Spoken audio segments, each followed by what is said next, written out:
I want to say this as I'm in Kericho here.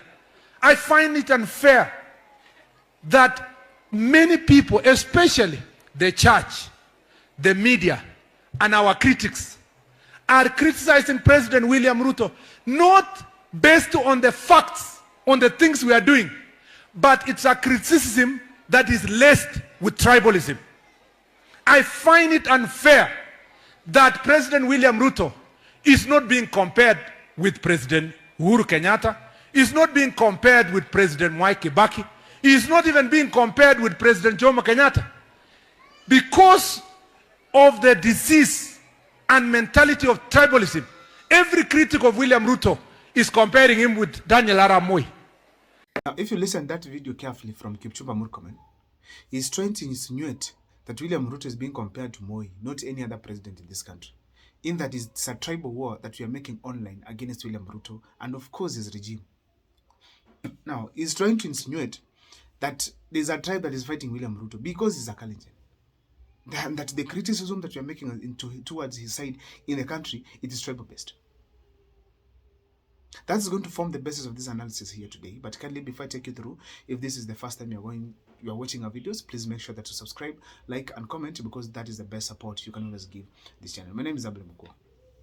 For those who've been supporting my channel, I want to thank you so much. My personal number is always there. Anytime you can, please, you can come through. Now, look at this. Kipchumba Murkomen is wearing academic gowns and is making such kind of sentiments like someone who has not gone to school, according to me. That was uncalled for. Who in this country that is not seeing that William Ruto is not performing? Who is in this country that is not aware that William Ruto has failed as a government, as a president? Who cannot tell that the cost of living is very high for a common man? Who cannot tell that William Ruto in this government, corruption is up there? Who cannot tell in this kind of regime that health sector is not doing well? Who cannot tell that education has become more expensive in this country? Then now Kipchumba Murkomen is coming out to say that these are tribal wars that are happening. That William Ruto is being compared to Moi. Now, let me just tell you simply in a few things. In the era that we've been living, most of the people we have in the country do not experience the leadership of Kenyatta. But we experienced the leadership of Moi. People experienced it. I was probably young. 202, I was not even something. So, people have experienced the leadership of Moi. And not just William Ruto. Every time a leader is making a statement, we keep saying that we don't want to go to the Moi era. But what has William Ruto done that is making him to look like he's bringing back the Moi era and is actually compared to the Moi era? The first one.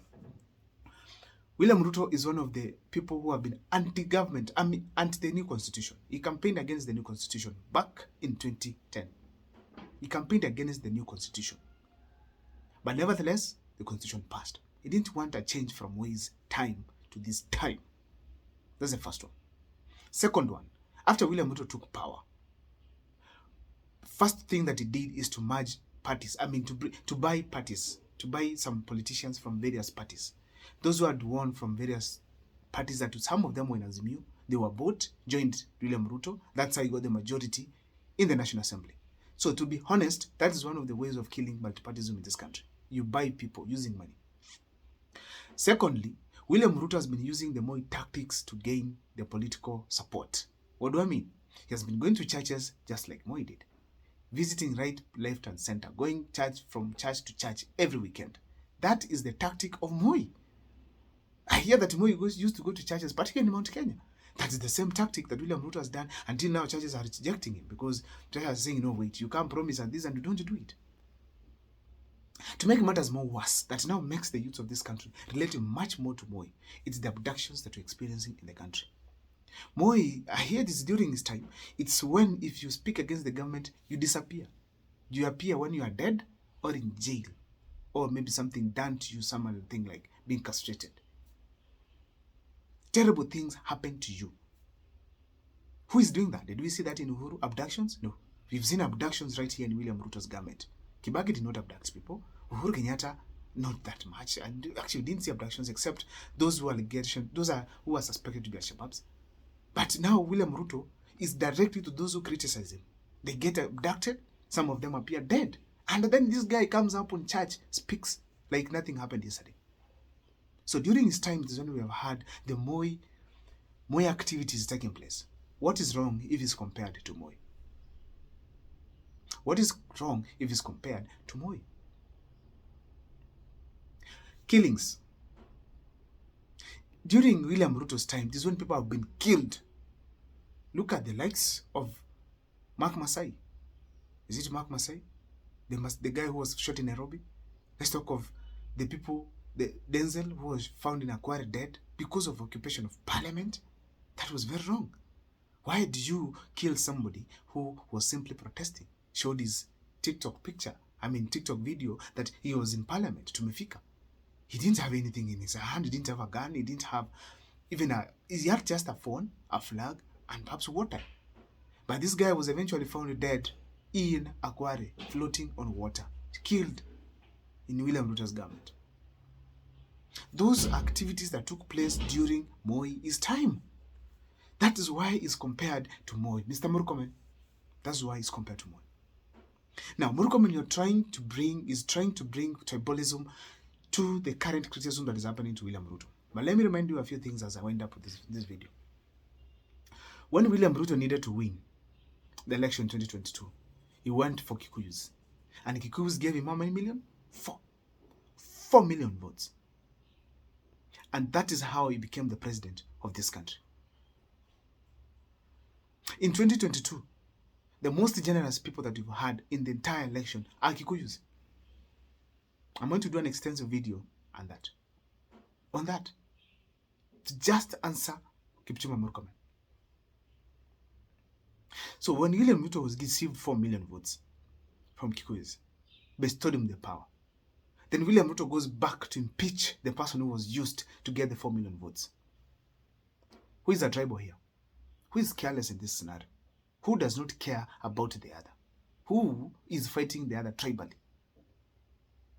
When we have parastatals, more than 50% of the parastatals occupied people from one tribe. One tribe. Who is a tribalist here? Who are you calling a tribalist, Mr. Murkomen? Going to Kericho to speak that we are being targeted, William Ruto is targeted because he's a Kalenjin? Because he's from Moi's side? No. That can't work. That can't work. Because the health sector that is failing under William Ruto's time, which was the same case during Moi's time. The education sector is expensive during William Ruto's time. The current education system that is expensive is not doing well for the young and the old. So people know all over. William Ruto's time, it is when we've experienced high cost of living than any other time before. During William Ruto's time, it's when we've had more than 50,000 fake fertilizer bags supplied to farmers without their knowledge. And nothing happens in William Ruto's time. During William Ruto's time, it's when we had the highest level of ignorance on the concerns of the common man. What is wrong when comparing William Ruto to former president, the late Torotich Arap Moi, Mr. Murkomen? That is my video there and there. Let me see in the comment section what you think about Murkomen's point of opinion. See you next time for more videos.